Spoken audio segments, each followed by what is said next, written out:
Buenas tardes. Hablar de la filosofía o de la sabiduría de los hititas no es un tema fácil en el sentido de que no hay tradición sobre ello. Además, los pueblos anteriores, no solo anteriores, sino que no fueran los griegos o después la cultura helenística, describían la sabiduría o hablaban en relación con la sabiduría de una forma discursiva, lo que ahora entendemos como racional, organizando las ideas, debatiéndolas, oponiendo los argumentos, en cuanto que los fragmentos que tenemos de alta filosofía en otras culturas antiguas, como la egipcia o la hitita, por ejemplo, o la sumeria, lo que nos encontramos es con máximas, son máximas. Es fácil pensar que después el profesor, el maestro, pues a través de estas máximas haría disertaciones, diálogos, reflexiones, ejemplos, pero solo nos quedan las reflexiones, las máximas, ¿no?, que fundamentan las reflexiones. Entonces, en el amplio documentario que tenemos, o sea, amplio contenido que tenemos de textos hititas, que estamos hablando de más de 100.000 tablillas, hay muchos textos que tienen un carácter sintético en relación con la filosofía y que son máximas, y máximas para instruir a aquellos que trabajan con el rey, por ejemplo, o dentro de la corte del rey. Muchas veces no sabemos el significado porque quizás es alegórico o es alusivo, pero en estas máximas podemos deducir a veces, y a veces es claro, el significado filosófico y el simbolismo que tiene y a qué se refieren, incluso porque muchas veces hemos encontrado estas máximas en autores presocráticos. Vamos entonces a hacer un pequeño viaje a través de la filosofía y de la sabiduría de los hititas, comentando algunos elementos de estas máximas, algunas recopiladas, del significado de algunos de los mitos, por ejemplo el de la serpiente Yuyanka, y también de la acción de las sacerdotisas curadoras del rey, sobre las cuales hay mucho material, las sacerdotisas Hasawa. Y vamos a comentar algunas ideas, así en forma de pinceladas, que nos sirvan para entrar un poco en la filosofía o en la sabiduría de los hititas. Lo primero, reconocer que los hititas ellos mismos se veían como el estado centro, como ha sucedido con muchos otros imperios. Y hablaban de los 4 imperios, y tenían, por ejemplo, el micénico al oeste, el egipcio al sur. Es curioso cómo ellos llaman a Egipto, lo llaman Misri, y el nombre escrito más antiguo de Egipto, escrito por una cultura que no sea la egipcia, es curiosamente Misri, muy semejante al nombre que luego le dieron los hebreos. Pero Misri significa precisamente en hitita luminoso, resplandeciente. Luego el imperio asirio babilónico estaría al este y el hitita propiamente dicho al norte, y quizás tuviéramos la ciudad de Mitanni como una especie como de centro. Entonces, para ellos, ese imperio o ese reino central que tenía relación con los 4 reinos era un poco el lugar donde en esa federación se reunían con los dioses. Es un poco la imagen del ombligo, ¿no?, como Delfos, que es la ciudad ombligo, o Cuzco, tiene el mismo significado entre los incas. Ellos tienen una serie de máximas muy interesantes, de gran contenido filosófico. Una de ellas que quería comentar es: la lengua es el puente. Además, en hitita es Lala Agua Armisi. Lala es la lengua, una palabra, piensen que el hitita es indoeuropeo. De hecho, es el indoeuropeo escrito más antiguo que tenemos. El imperio hitita se extendió entre aproximadamente el 1700 y el 1200 a.C., antes de la gran caída, ¿no?, con la invasión de los bárbaros, de los pueblos del mar. Y las palabras del hitita, muchas veces por ser indoeuropeas, son muy semejantes incluso a las palabras castellanas. Lala, ¿no? Lala, como se dice en griego, es lengua. Decir que la lengua es el puente es altamente filosófico, porque la lengua es el puente con lo divino, porque las oraciones, con los ritmos, con los acentos, con la melodía que forma la música del lenguaje, era la forma de entrar en relación con los dioses, como los mantras, por ejemplo, en la India. Pero incluso es el puente, porque entre una persona y otra, la única manera de relacionarse es pues, a través del lenguaje. Podríamos tener lenguaje que no fuera la lengua, claro, el lenguaje de los signos, por ejemplo. Pero en todo caso, lo más natural en el ser humano es establecer relación unos con otros a través de la lengua. Y luego vamos a encontrar en las relaciones, por ejemplo, que las sacerdotisas Hasawa eran capaces de curar o insistían en su curación, y vamos allá, y luego la vamos a mencionar, todos los pecados de la lengua, todos los males que produce la lengua. La lengua es un factor fundamental para el bien y también lo puede ser para el mal. Entonces, este concepto de la lengua filosófico es antiguo, pero al mismo tiempo es plenamente actual.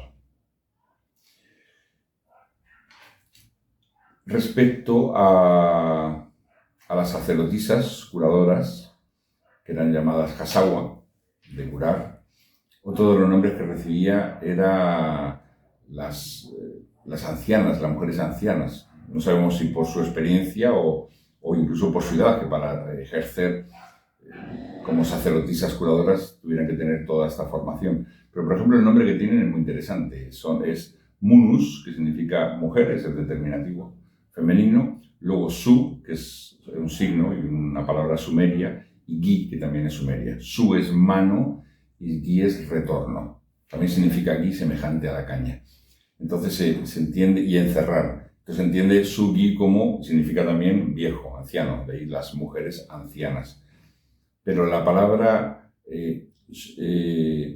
mano y retorno, la idea de retornar, la mano que hace retornar, o el retorno a la mano. En cierto modo es como si ellas, a través de la armonía, de la concordia, del extraer el mal como si fuera una sustancia o un espíritu de la naturaleza y fijarlo a algún elemento tangible y luego pues eliminarlo, como si ellas tuvieran una función semejante a la que en Egipto tenía la diosa también curadora, Sekhmet, que también con la garra de leona curaba el mal, arrastrando muchas veces dolorosamente a las almas de nuevo a la vida, que la vida era la salud.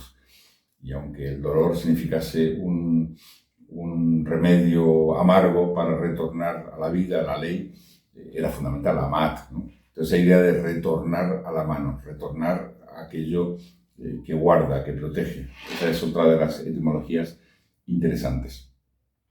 Estas sacerdotisas tenían incluso rituales curiosos. Por ejemplo, había un ritual que podemos llamar un ritual contra la depresión, que está en una de las tablillas en Hitita.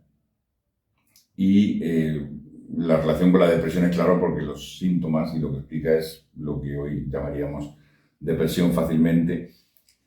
Y es curioso porque dice que después de un baño por la noche debía, creo recordar haber leído en otro texto, que debía salir a la noche ante las estrellas y gritar que quería ser curado del mal, que gritar que se había ofendido a los dioses, a la vida, que quería ser curado, quería restablecer la salud.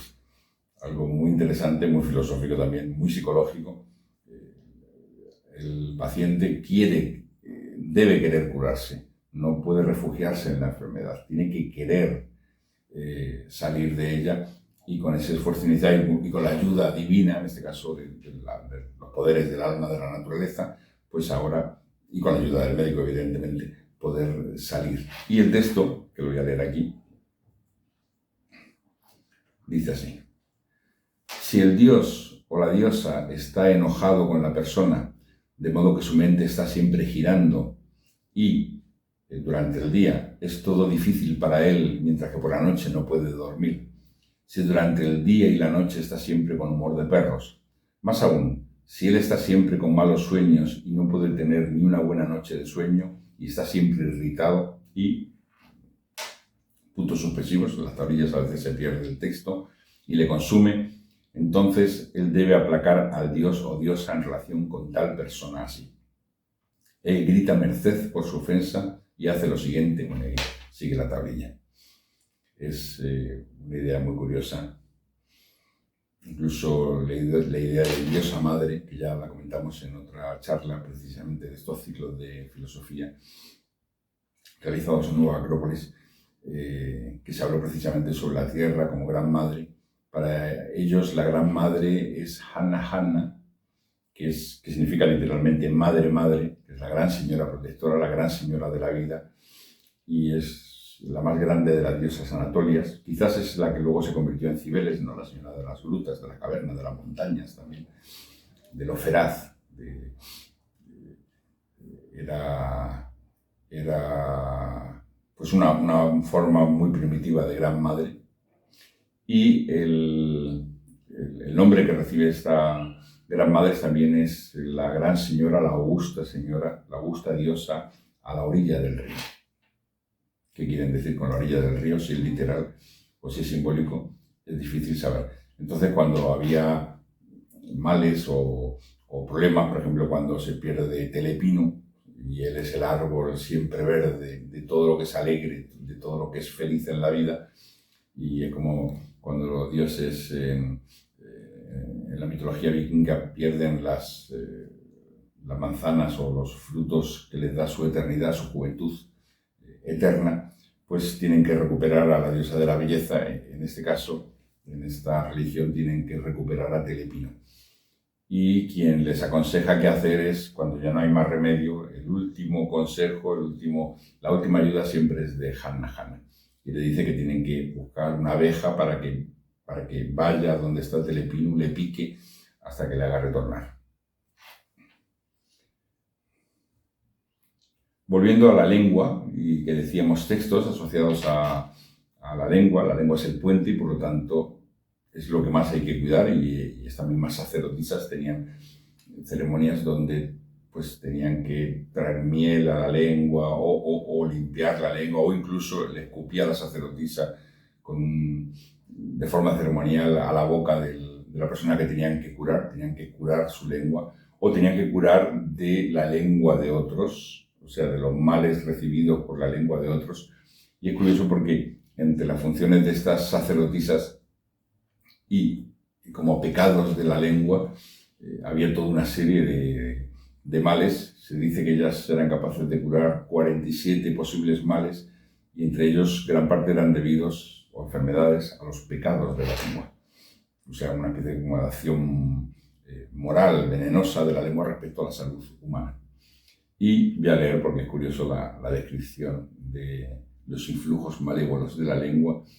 Teníamos los influjos malévolos de la lengua de la multitud, de la mala lengua de los conspiradores, de la lengua del sirviente del palacio, de la lengua de la mujer del templo. O sea que cada uno debería ser diferente y debería ser operado de manera diferente. De la lengua del cuerpo de la guardia real, de la lengua del sacerdote vudú, de la lengua del sacerdote sangha, diferentes tipos de sacerdotes, de la lengua de las sacerdotisas Ama Dingirlim, de la lengua del ejército, de la lengua de las tropas, de la lengua de la corte, de la lengua de la asamblea, de la lengua del perjuro, de la lengua del Lu Ausiyahuas, no sabemos qué es, de la lengua de la tribu, de la lengua del otro, Lu Mes Dulajillas, y otro más, de la lengua de los muertos vivos, ¿a qué se referirá? De la lengua de los siervos y siervas, y etcétera, etcétera. Es un texto, un resumen de textos que listan todos los pecados de la lengua que enfermaban a las personas, y después estas sacerdotisas debían curar. Estas sacerdotisas eran tan importantes que el propio rey decía que no podía gobernar el país sin ellas. Ellas eran las conciliadoras, las armonizadoras, las médicas de almas, y muchas veces de cuerpos también, y dependían de la institución real. O sea, eran una orden sacerdotal que dependía directamente del rey. A veces incluso el rey podía quedar un poco celoso de que se consultara a ellas que dependían de él, pero que ayudaban a todos los nobles y a todos incluso en los pueblos.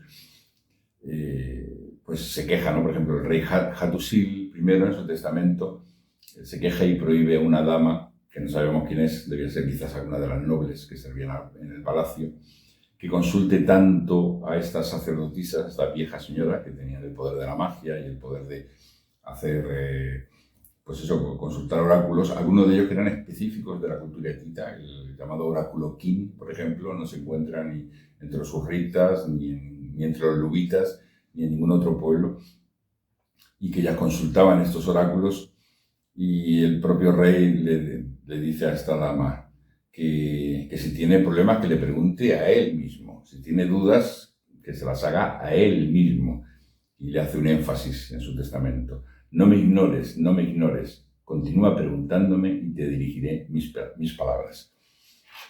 O sea, los nobles se deduce que acudían a esta institución para consultas, para sabiduría, consejos y desde luego emociones médicas del alma o médicas del cuerpo.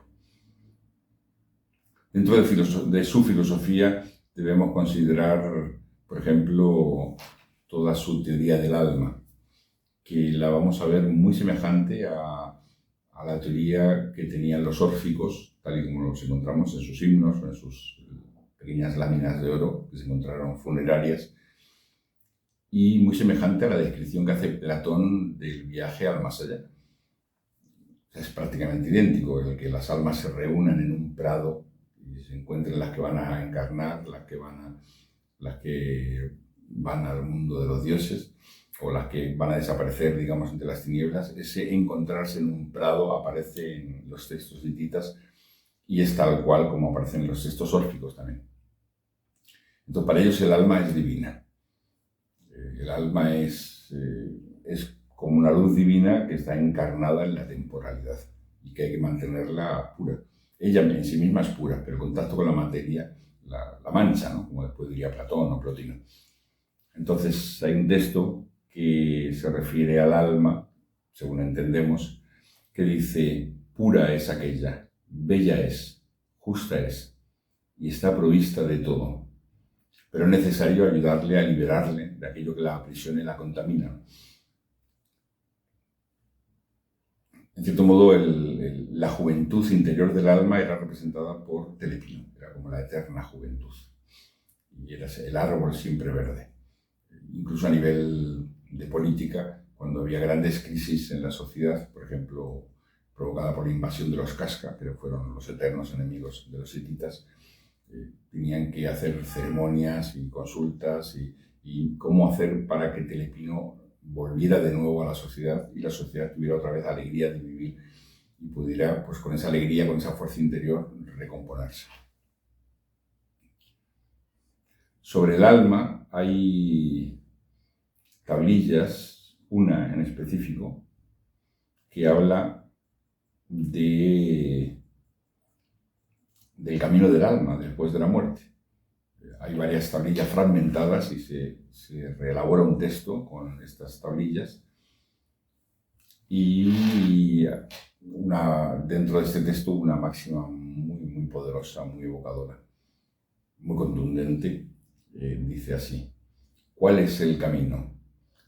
Es el gran camino, el camino que hace que todo desaparezca. Se refiere al camino del alma después de la muerte, que debe seguir. Debe no querer mantenerse en el lugar de los ahora vivos, debe seguir su camino para su muerte, para su vida, ¿no?, eterna, que es fuera del mundo de los sentidos.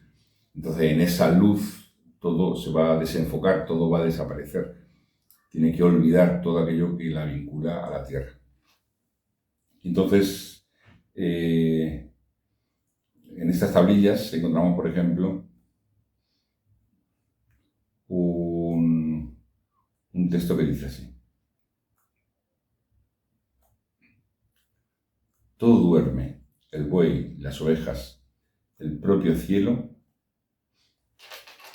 y la tierra, porque llegó el momento de la muerte.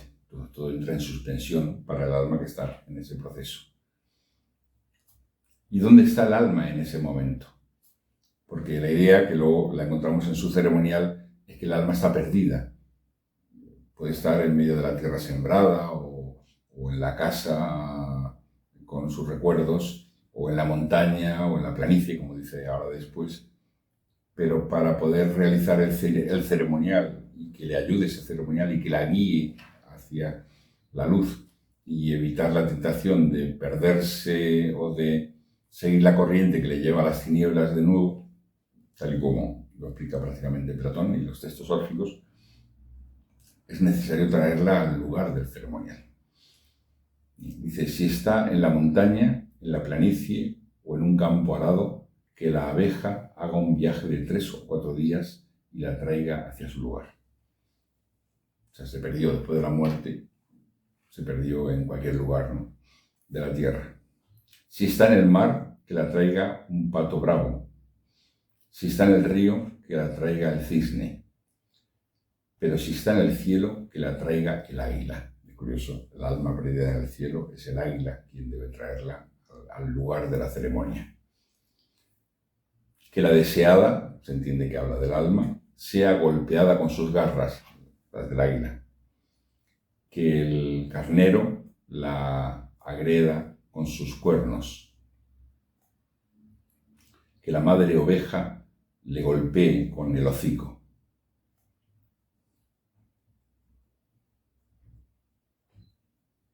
Porque es una forma de decirle que ya no está en su lugar. Cuidado, despierta, no estás en tu lugar. Tienes que seguir tu camino invisible. Y sigue el texto. La diosa madre llora, llora y sufre. Las cosas buenas se abren en las 9 partes del cuerpo y dejan que ella, se entiende que es la diosa madre de la tierra, el que ha muerto es un hijo de la tierra, en cierto modo es una parte de la tierra que muere, ¿no? Y ella llora. Y el alma, que es hija del dios Sol, retorna de nuevo a su padre y madre, ¿no?, pues la diosa Sol. Y entonces, pero la tierra llora.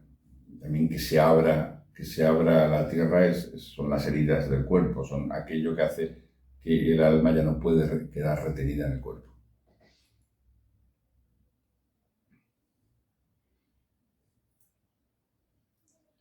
El alma se está abriendo y avanza en todas sus partes. Parece que indica como si fuera una flor que se expande. O sea, el alma estaba prisionera, ahora ya no lo está, reúne, digamos, su luz, sus fragmentos dispersos, entre comillas, y ahora se expande como si fuera una flor, se va abriendo en todas las dimensiones. Que no se haga ningún oráculo sobre eso. Quizás porque ya no está en la tierra, o sea, en el mundo de los sentidos, donde los oráculos anuncian felicidad, infortunio, recomendaciones. Ahora el alma debe o está viajando hacia la luz. Ya el oráculo no genera efecto. Eso es solo sobre el efecto de donde reina la fatalidad. Ya la fatalidad no está ahí. Esa diosa, lo que se tenía que haber cumplido ya se cumplió. Y aquí es donde dice, el alma es grande, el alma es grande. ¿De quién es grande el alma? El alma del mortal, o sea, el alma humana, es grande. El alma es grande, tiene el gran camino, el camino que hace con que las cosas desaparezcan.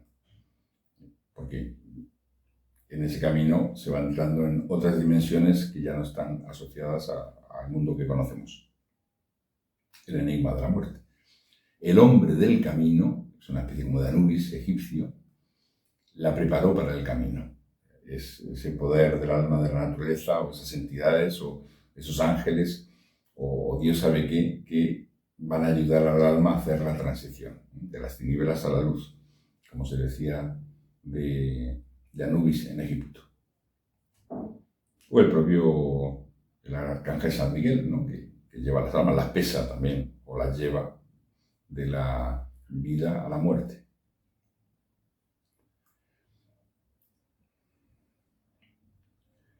Y sigue.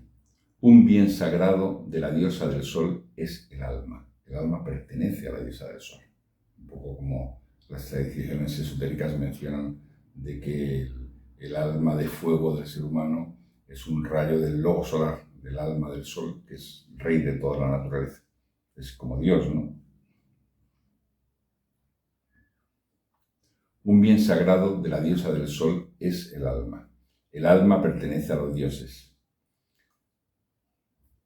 Porque debo ir para donde los mortales se pierden. No, ¿por qué? ¿Por qué debo ir para donde los mortales se pierden? O sea, es como decir, ¿por qué seguir el camino de la muerte? Sí, el camino que va hacia el mundo de los sentidos, donde todo se transforma, donde todo es doloroso. ¿Por qué no ir al camino de la luz? ¿Por qué seguir el camino de la muerte, aquel que lleva nuevamente a los mortales? Si mi condición es divina, es un poco quizás el significado. Y sigue el texto. El alma de los muertos debe comer arcilla y también debe beber lodo. Aquí no está claro si por los muertos se entiende el alma que se ha separado del cuerpo, o que el alma, cuando está unida al cuerpo y por tanto es como si fuera un muerto, porque para el alma cuando está encarnada es como si estuviera en el cuerpo de un muerto, en un sarcófago, en un cadáver, está completamente limitada. O quizás es después de las puertas de la muerte y hasta que el alma recupere su divina condición pura, pues lo que hace está mezclado las sensaciones, recuerdos, los elementos asociados a la materia, al mismo tiempo se mezclan con los asociados a lo más espiritual, y no puede beber agua pura. El agua es contaminada, simbólicamente hablando. El alma de los muertos debe comer arcilla y también debe beber lodo. ¿Por qué debo ir para la sanata, que no se sabe el significado? Si caigo en el río, caigo en el pozo. Ese es un texto muy importante, porque ese río quizás se refiere al río del deseo que hace que el alma encarne de nuevo o que quede prisionera en estados de conciencia, aun como alma, muy inferiores, como alma en pena, ¿no? Diría el cristianismo, asociada a la tierra, buscando satisfacer sus deseos en la tierra cuando ya no tiene cuerpo, vampirizando en cierto modo a los vivos. Es el peligro de las almas que no siguen la luz y que ahora sin cuerpo, pues quieren seguir vivas, entre comillas, a cualquier precio, en el que no es su camino, y provocando todo tipo de males, incluso a veces obsesionando a la gente para que cometa crímenes, ¿no? Según los viejos conocimientos. Entonces, cuidado con el río, cuidado con ese río del deseo, semejante al río del deseo que aparece en el infierno de Dante, donde están los enamorados y son arrastrados por unas corrientes como un río que los lleva de un lado para otro. Entonces, si caigo en el río, caigo en el pozo. El pozo es el lugar más bajo de conciencia destinado para las almas, o quizás el pozo se refiere a encarnar de nuevo. O sea, si no tengo fuerzas para remontar la luz o el río de la luz, pues voy al río de los deseos y eso me lleva a las aguas estancadas, o sea, las aguas que van muriendo en el barro. Y que sería el pozo, que sería estar encarnado. O, si no, estar en un estado de conciencia, el avicino, que dicen en la India, o algo semejante, que es el más cercano a la materia física y, por lo tanto, en el que el alma está más angustiada, aunque esté desencarnada. Debería ir al Tenagua. Tenagua es un concepto asociado al mal. Quizás es el lugar en que el alma está vinculada, estando encarnada o no, está vinculada al mundo de los sentidos. No me deje ir. El Tenagua, dice el texto, es el mal. Déjeme ir rápido, permítanme ir rápido hacia el prado. Es el mismo prado que dicen los textos órficos y Platón, donde se reúnen las almas. Que no sea derribado por un dios.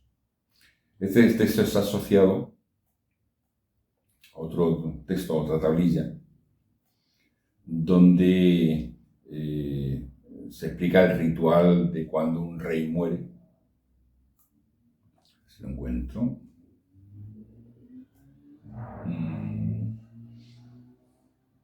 el sacerdote debe subir al tejado y llamar a todos los elementos de la casa, las ropas, las pertenencias, preguntándoles si está el rey con ellos. Porque si está, se le llama para que emprenda el camino.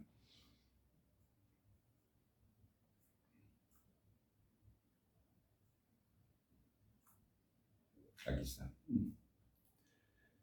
En este ritual, por ejemplo, se debe hacer que el alma del rey quede frente a la estatua del rey, o el alma del noble frente a la estatua del noble, que representa lo divino en él. O sea, es su propia estatua. Y en esa estatua el difunto debe beber su propia alma, o sea, el alma divina que está en cierto modo encerrada en esa estatua, y el alma de los dioses, que quizás está también ahí de alguna manera, para poder emprender el camino ya vigorizado, ¿no? El camino de retorno hacia la luz. Y en este mismo escenario ritual, sobre la muerte del rey, el ritual del rey, que es muy complicado, tiene muchas fases, que están todas muy bien descritas, el sacerdote sube al tejado de la casa, del palacio, y habla en voz alta dirigiéndose al interior de la casa y pregunta a los dioses de la familia, a las ropas, a las pertenencias, dónde está el alma del difunto. Y ellos hablan 6 veces hacia arriba, hacia el tejado, apuntando hacia el cielo, y dicen, ya se fue. Es una recreación teatral, ritual, para, en cierto modo, obligar, entre comillas, ya no está aquí, ya se fue. O sea, es decir, ya se debe haber ido. Y la 7ª vez que pregunta al sacerdote, las ropas y los dioses que lo acompañaron en la vida, dicen finalmente, para él llegó el día de su madre, la madre sol, y ella lo sujeta por la mano y lo acompaña. O sea, es el momento donde él vuelve al sol, se reintegra a la luz del sol, como en muchas religiones donde el alma del rey o las almas de las más elevadas volvían, digamos, a la irradiación del sol.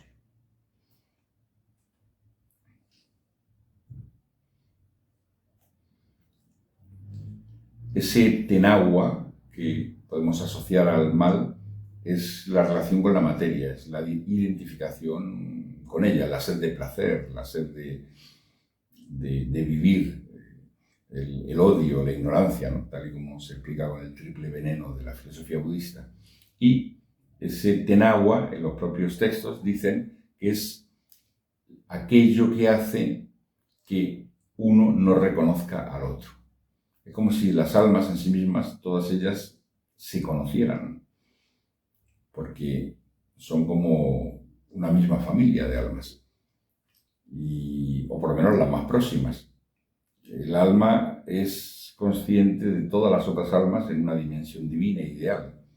Como diría Giordano Bruno, todos los átomos de existencia encierran en sí mismo todos los otros átomos de existencia y los reconocen, viven en ellos, como un holograma. Y máxime si el otro es cercano. Entonces no reconozco al alma del prójimo, ¿no? Como dice el cristianismo, haz bien a tu prójimo, es aquel que debes reconocer como tú mismo. Ámalo como a ti mismo.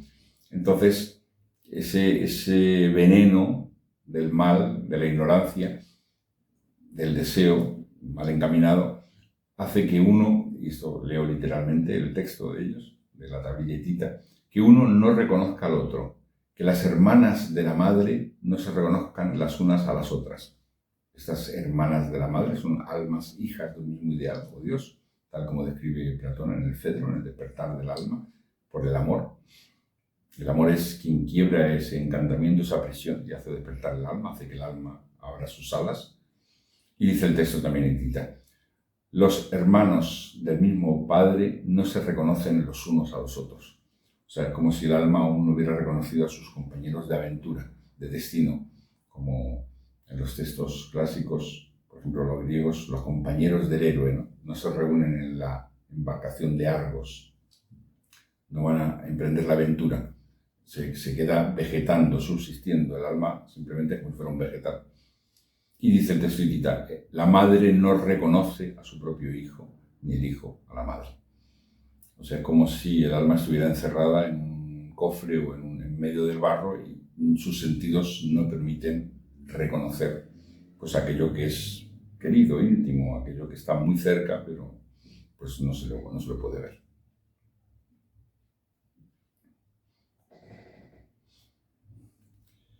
Bien, más elementos de filosofía hitita en una conferencia que también está en este mismo canal de YouTube y que di hace 2 o 3 años. Hay bastantes elementos sobre fábulas hititas también, que hay una gran filosofía. Creo recordar que también sobre el mito de Urikumi y el mito de Telepino, donde se puede pues, profundizar un poco en él. Y vamos ahora con otros elementos, por ejemplo, el poder mágico de las sacerdotisas era increíble. El propio rey las llevaba en sus campañas militares y ellas se encargaban de, en una ceremonia, invitar a los dioses de los pueblos enemigos con los que iban a luchar los hititas. Los hititas en general intentaban crearon una federación y vencían y convencían. O sea que después de vencer generalmente restablecían en una pequeña batalla o gran batalla a los mismos funcionarios y altos cargos que estaban en el país para que siguieran gobernando el país, pero en federación. Y tal y como hacían los incas, por ejemplo, el mismo estilo como hacían los romanos. De hecho, el símbolo del estado hitita o del imperio hitita es una águila bicéfala que después llegó a convertirse en el águila de los Austria, bicéfala. Y es curioso la semejanza en muchos elementos de su forma de actuar y su practicidad, de la importancia que le daban a la ley, la capacidad de asimilar a los diferentes pueblos y a los diferentes dioses de los pueblos, vencidos o que integraban ese estado, a veces por la paz directamente. Es curioso la semejanza tan enorme que tiene con el Imperio Romano. Bueno, con Roma, ¿no? El imperio ya fue después de Julio César. Esa capacidad de usar la benevolencia y la concordia como vínculo de unión de pueblos diferentes, con mentalidades diferentes, que podían mantenerla con lenguas diferentes, aunque hubiera una lengua después que soportara o que fuera de unión de todas. La única manera de unir, ¿no? De forma duradera. Bien, 600 años no es poco, ¿no? Para generar un estado sólido y en buena relación con los vecinos. Hubo problemas, evidentemente, problemas de expansión egipcia por un lado, expansión hitita por otro, pues hubo batalla, pero después hubo paz y esa paz fue muy, muy fértil. Entonces estas sacerdotisas, Munusugi o Kasawa, las curadoras, iban a veces con los reyes en sus gestas militares y hay un texto, una tablilla hitita, donde la sacerdotisa está evocando a los dioses de la nación enemiga, convidándolos, en cierto modo diciendo, si ustedes viven en un país que se ha degradado, les convidamos a que vengan a nuestro país, que se unan a nosotros. Claro, en la mentalidad antigua, si los dioses se unían al que iba a batallar con ellos ya estaban perdidos, ya estaban destruidos. Era imposible mantenerse firmes si ellos perdían la fuerza interior generada por estos poderes celestes. Entonces, en el texto, la sacerdotisa evoca a los dioses de la nación enemiga para hacerlos favorables y dice: por la presente he colocado para ustedes, oh deidades de la ciudad enemiga, una vasija decorada para beber, y también he puesto mesas adornadas a la derecha y a la izquierda para vosotros. Se los convida a un banquete. Y he trazado caminos, trazados para vosotros con tela blanca, roja y azul. Que estos caminos de tela sean para vosotros. Caminad y salir sobre ellos. Volveos benevolentes hacia el rey, claro, el rey hitita. Y además, alejaos de vuestra tierra. Es vamos, guerra psicológica o guerra espiritual o un acto de convidar a lo mejor, lo más noble, lo divino de una nación que ya está degradada para pues que en cierto modo muera o que vaya con ellos porque ellos van a hacer renacer este estado, este reino con una nueva sangre espiritual.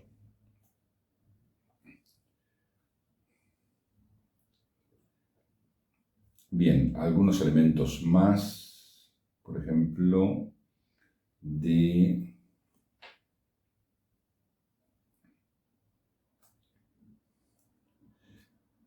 el mito de la serpiente Yuyanka. Es uno de los mitos más importantes en las tradiciones hititas. Conservamos ya traducidos 2 tablillas donde desarrolla ese mito. Y es muy semejante, en cierto modo, a la lucha de San Jorge contra el dragón, de Marduk contra la serpiente del mar, que es Tiamat. Esta misma Yuyanka a veces aparece también como la serpiente del mar. O el mismo Indra contra Briti. No olvidemos que estamos con una sociedad indoeuropea y que los elementos o las alegorías, incluso los nombres de los dioses, por ejemplo Agni, que aparece como dios del fuego, a veces son los mismos que los indoeuropeos.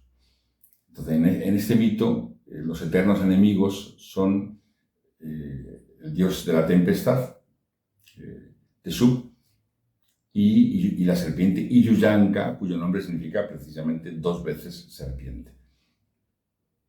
Este mito era recreado, teatralizado, ritualizado en la primavera. O sea, la victoria de la luz sobre las tinieblas y del dios de la tempestad, que es la voluntad que sujeta la armonía de la naturaleza y del cosmos.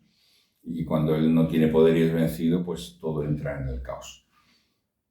O sea, la voluntad y el orden de este dios de la tempestad, aunque fuera terrible, sí necesario, pero era aquello que garantizaba el orden, en cuanto que, y la armonía, ¿no? Y la justicia. En cuanto se perdía o era vencido, pues todo entraba en un proceso de muerte, de degradación, de caos.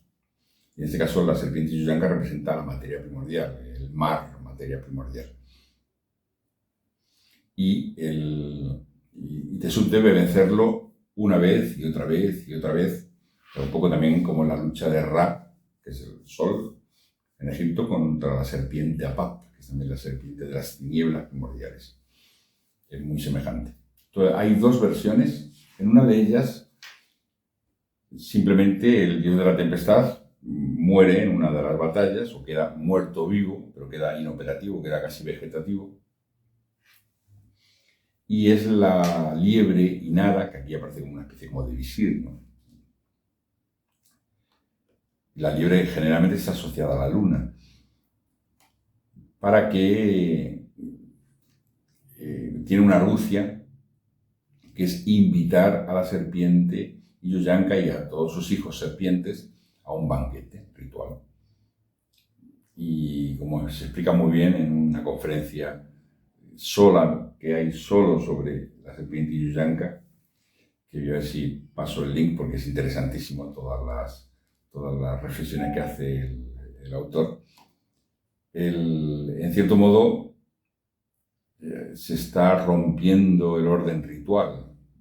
Aquel que invita a un banquete no puede después agredir al invitado. Eso indica que para vencer a esta serpiente hay que ir más allá, tal como describe este autor, más allá del orden establecido, más allá del orden de los sucesos acaecidos. Es necesario ahora, pues como diríamos, tomar el toro por los cuernos. Y se invita a la serpiente, ella acude porque cómo va a ser agredida en un banquete. Pero eso es lo que hace Inara, lo que hace es darle de beber demasiada cerveza a ella y a sus hijos, que queden completamente embriagados, que queden tan hartos, tan llenos, tan ahitos, que después pues queden inmovilizados. Y en una de las versiones que no puedan entrar otra vez por los agujeros de serpiente de donde salieron, y en otra versión directamente se les llama para que sean inmovilizados. Se les llama un héroe para para que los sujete, para que los ate, y una vez que ya están atados, pues retorna medio vegetativo, que estaba el dios de la tempestad, y los vence. Esa es una de las versiones. Vence a la serpiente y la mata. En otra de las versiones, lo que hace en la primera batalla entre la serpiente Yuyanka y Tesub es que el dios de la tempestad, que es la voluntad ordenadora del cosmos, pierde los ojos y el corazón. Y es la lucha del bien contra el mal. El bien queda vegetativo. Pero él tiene una idea que es, en ese estado vegetativo en que está, engendrar un hijo, que es Upasilla, que va a ser después el dios montaña, curiosamente. Y este hijo va a cortejar a la hija de la diosa serpiente, de la serpiente Yuyanka, sin saber que es hijo de Tesub.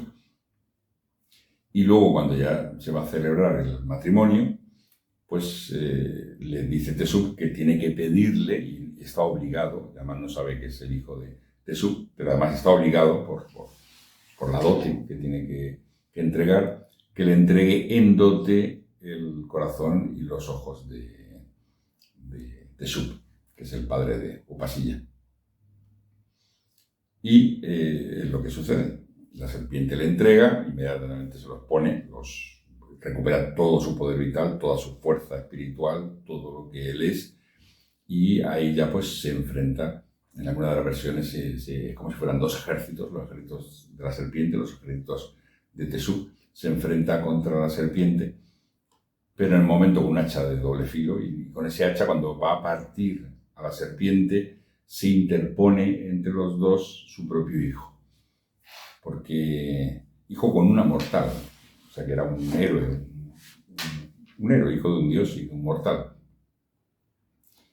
Y le dice que si va a matar a la serpiente, que ahora es la madre de su esposa, su suegra, si la va a matar, que le mate a él también. Y se interpone entre el golpe del hacha y la serpiente. Entonces el dios de la tempestad vuelve sobre sí, lo piensa y pues con un golpe de hacha pues mata a los dos, rompe la serpiente y mata a su propio hijo. Porque al fin y al cabo había sido concebido el hijo para poder destruir a la serpiente. Es curioso que después este hijo héroe sea asociado como un dios de la montaña, que siempre tiene una categoría inferior a los dioses celestes. La montaña es lo más elevado de la tierra, como si fuera la llamada del cielo a la tierra, y la tierra se eleva como una montaña. Upasilla es como si fuera el hijo de la tierra, serpiente porque es mortal, y del cielo, de la tempestad, del cielo, y sea lo que se eleva, ¿no? Pero claro, todo aquello que es de tierra, que es mortal, que no es divino, pues va a perecer. Es una forma de decir, yo genero un hijo que va a permitir que el Dios de la voluntad, el orden, de la justicia, recupere todo su poder. Pero al engendrarlo lo estoy matando también porque es mortal. Como si pensásemos en el alma de las civilizaciones como si fueran dioses encarnados entre los ciudadanos, en la sociedad, generando las instituciones, generando toda la estructura mental luminosa, cuando luminosa, que permite que una sociedad, una civilización sea tal, pero no va a durar siempre. O sea, va a morir. Ha sido concebido, es como si dijéramos, una civilización ha sido concebida como una ofrenda al cielo, porque las almas divinas en la sociedad, o sea, todos los seres humanos, van a crecer, van a elevarse, van a florecer, pero el alma, la civilización no puede durar siempre. No hay una Roma eterna, salvo la Roma ideal, claro, evidentemente. Entonces es un mito muy, muy evocador. Y cómo se repite una vez y otra vez, o sea, en todas las ceremonias de primavera se recreaba este mito. La relación del bien con el mal, de la materia con el espíritu, en sus ciclos continuos. y de cómo todo va evolucionando en ese ciclo, ¿no?, de luz y de oscuridad. Y para terminar, voy a leer algunas máximas extraídas de diferentes textos y citas y que tienen un gran contenido filosófico. Por ejemplo, los dioses gobernarán a través del rey numerosos años. O sea, es la idea de la teocracia. O sea, el rey es una monarquía, pero en realidad quien gobierna es el dios de la tempestad, y de hecho él gobierna en nombre del dios. El nombre Su Majestad que se hacía respecto al rey era como que en él vivían los dioses, o él era el puente entre el mundo de los dioses y los hombres para que hubiera justicia y una sociedad armonizada en la tierra.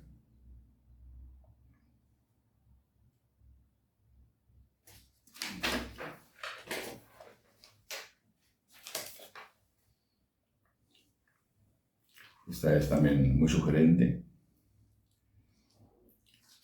Y ante el Señor único construye las casas. Se entiende por casas templos. O sea, es como con el amor de los dioses en su corazón construye templos para el Señor único. O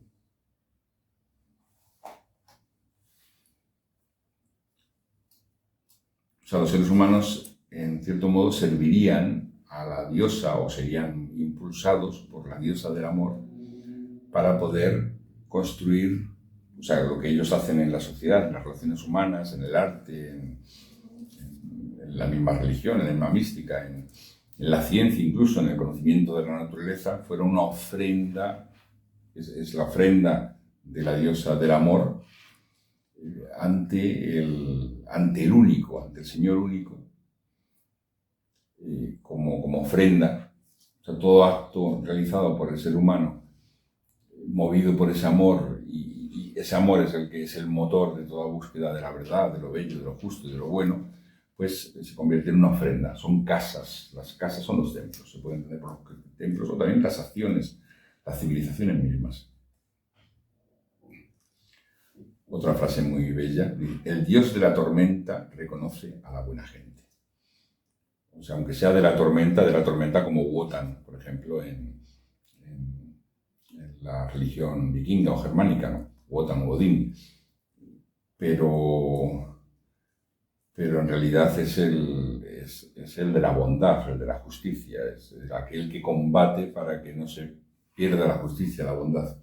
Por eso el dios de la tormenta reconoce a la buena gente. Otra máxima muy interesante de una tablilla y de más que filosofía, psicología, es una máxima de profundo valor psicológico.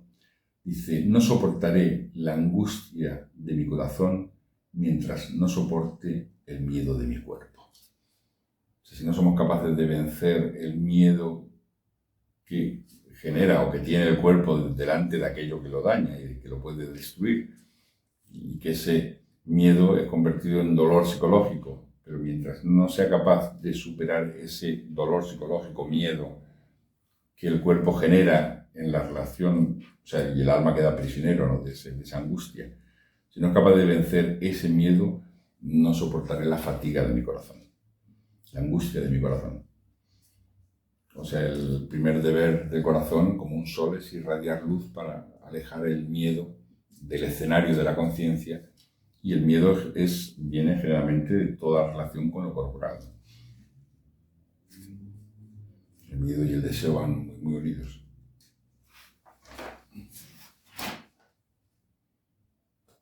Esto también es curioso. Dice literalmente, el alma de los dioses es dura. Claro, si pensamos en los dioses como principios, los principios del alma de la naturaleza, o como verdades eternas, son innegociables, ¿no?, insobornables, son lo que son. Entonces todo aquello que está en relación con él es como el oro entre los metales. Cuando cualquier metal está en relación con el oro, el que es destruido y el que se oxida es el otro metal. porque el oro representa lo puro, lo perfecto, el amor incluso. Y también asociado al destino. Es una idea son como los números son los números. Si es el 2 es el 2, si es el 3 es el 3, 2 más 3 es igual a 5, ¿no? Eso es, la verdad es dura, como dirían después los romanos, que parecen los hititas reencarnados, dice, a través de lo áspero de las dificultades hacia las estrellas. O cuando dicen, dura es la ley, pero es la ley, dura lex, sed lex. Es muy semejante.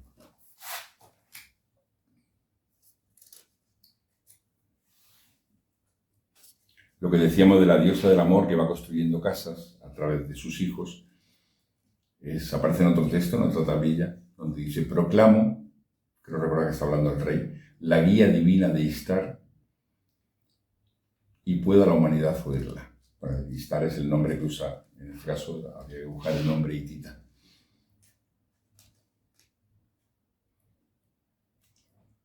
Esta diosa, en cierto modo, está asociada simbólicamente con la abeja, porque la abeja es la que despierta a los dioses, despierta a las almas que son divinas, va a encontrar siempre la curación, es aquella que permite conciliar. Y la miel, que es lo creado por las abejas, lo dulce, es aquello que permite unir, conciliar, armonizar, vencer las tinieblas, el caos.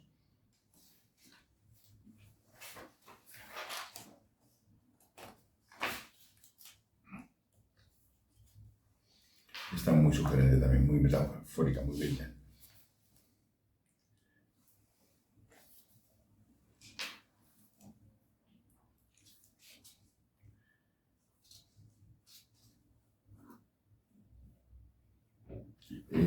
Mursilis es uno de los reyes hititas, llegó a ser un dios. Esa expresión, llegar a ser un dios, es la frase que se usa en los textos hititas para decir que murió. Cuando el rey muere es porque se convierte en un dios, tal y como aparece en la religión egipcia. Toda alma es divina, toda alma recupera su condición divina, pero el rey directamente llega a ser un dios. Y libera al águila, lo dice. Y entonces, otro texto hitita, al águila en el cielo yo libero. Es lo que hace en cierto modo el alma del rey cuando regresa a su casa. Otro texto muy interesante, ya estamos en la recta final, dice, a causa de la enfermedad, mi casa se ha convertido en casa de la angustia. Y a causa de la angustia, mi alma está goteando hacia otro lugar. Es una idea muy sugerente, muy bella, porque la casa evidentemente es el cuerpo. O sea, la enfermedad hace que el cuerpo se convierta en casa del alma, de angustia. Y esa angustia, o sea, cuando la angustia llega al corazón, al alma, ya el sufrimiento es moral, no solamente físico.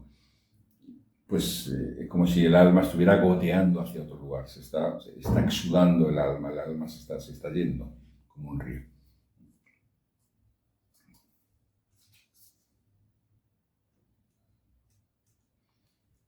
Una idea curiosa es en el ejército, en la guerra, una de las insultos o reconvenciones morales que usaba el rey con los guerreros que no habían cumplido su deber, que no habían combatido siquiera, por miedo o porque pensaban que no era lo correcto, pero era miedo porque llevaban las órdenes del rey, el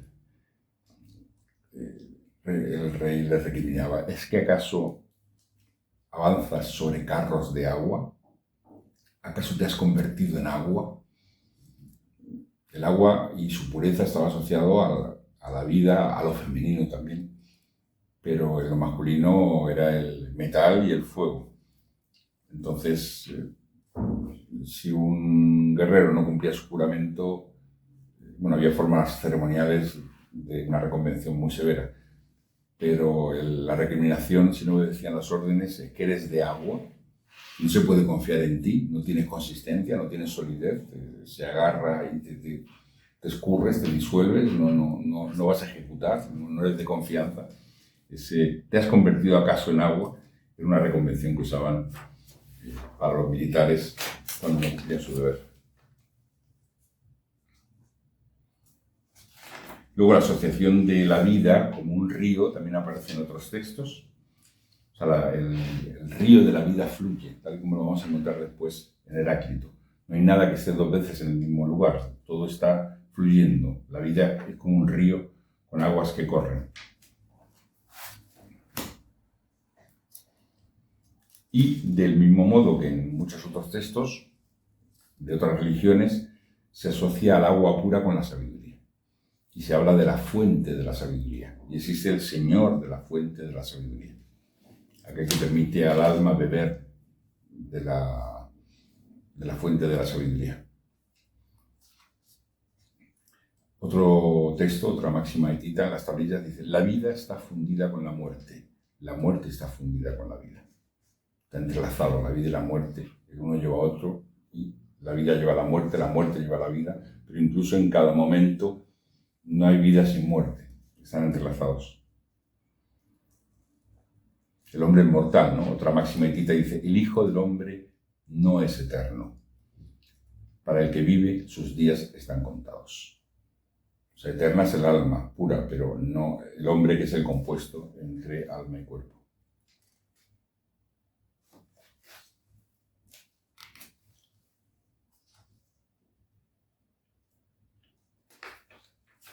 Bueno, y con esto hemos hecho un pequeño paseo a través de varios de los conceptos presentes en los textos hititas, a través de conceptos filosóficos, bien sea a través de la magia ceremonial de las Casagua, o de sus máximas filosóficas, o del mito de la serpiente y Yoyanka. Muchas gracias.